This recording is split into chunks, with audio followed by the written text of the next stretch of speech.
Well, it's important, Benita, to kind of put this in a larger context. We have been seeing in recent years increased attempts by Iran and its proxies, as well as Hamas, for that matter, to try and lure Israelis on social media under these fake accounts, these fake pretense.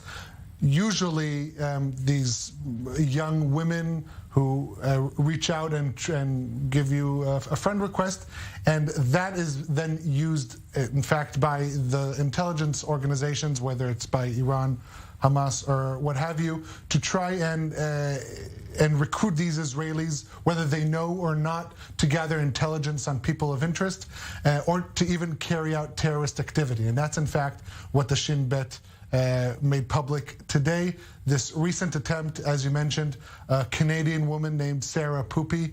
I'm not sure we're pronouncing the name correctly, but it's not a real name. Since it's a fake account, there's no one to apologize to. Right.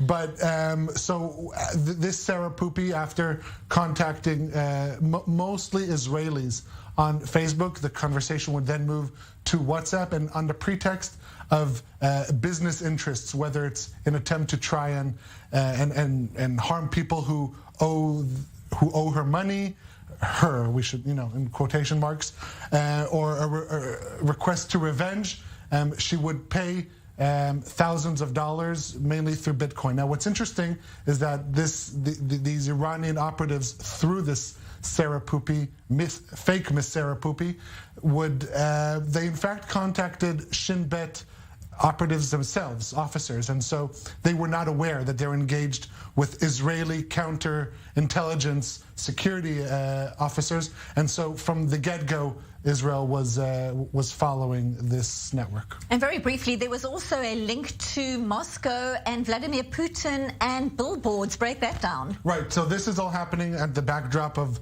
Russia's war on Ukraine, and one of the requests by this fake Miss Sarah Poopy was for the people she was in contact with to order or to issue billboards on Israeli highways against Russian President Vladimir Putin. This is an attempt to try and create a wedge between Israel and Russia, very delicate, sensitive relations that just, this past day we've seen being put to the test with the recent statements outrageous statements by the Russian Foreign Minister Lavrov about anti-Semitism, Jews, and the Holocaust.